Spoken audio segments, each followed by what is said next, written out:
Back at the board, crew.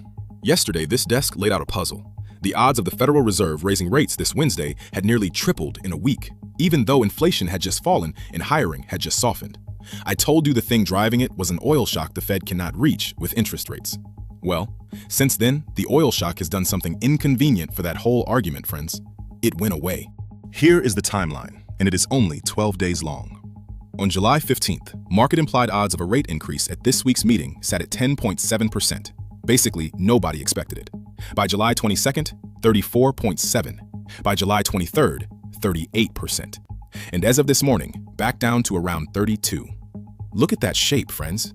Up the mountain and partway back down, inside 2 weeks, on a decision that has not been made yet. And the thing that moved in between was not inflation data. It was a war. Brent crude topped $100 on July 23rd, while the strikes on Iran ran nightly. Then the strikes paused and the barrel came straight back down. Brent is now sitting around $90, off more than 9% across 4 sessions, with West Texas crude down hard alongside it.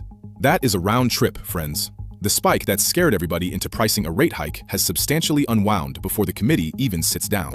Meanwhile, underneath all that energy noise, the actual inflation data went the other direction on every single measure. Headline consumer prices for June came in at 3.5% over the year, down from 4.2% in May and below what economists expected. Core inflation, the one that strips out food and energy, fell to 2.6% from 2.9%, and the monthly reading was minus 0.4%, the biggest one-month decline since April of 2020. Energy fell 5.7% on the month, gasoline almost 10%. Now, the honest way to report Wall Street here is to tell you they do not agree with each other. Bank of America has 3 hikes starting in September, called the oil spike a close call, and warns that not moving could challenge the Fed's credibility on inflation. Deutsche Bank has 2, also from September. UBS says it would not be surprised if the Fed raised rates to demonstrate their inflation-fighting resolve. And Citigroup argues the other way, calling a credibility hike difficult to justify when market-based inflation expectations are already low. 4 desks, friends, 4 readings of the same numbers. The fair shake, and it is the same one this desk gave the hawks yesterday, because it did not stop being true overnight. A central bank that watches a price spike and never responds can lose the anchor. And once households expect inflation, they bargain and price like it, and the expectation becomes the thing itself. That is a genuine risk, and serious people weigh it. But notice what changed between yesterday and today, friends. The spike they would be responding to has substantially retraced.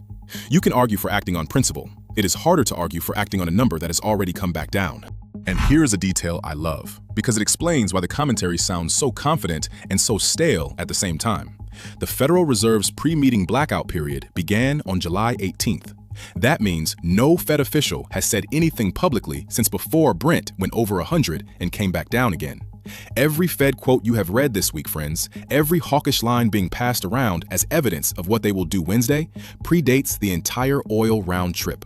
Nobody inside that building has publicly reacted to the thing that changed. So who actually cares how this lands?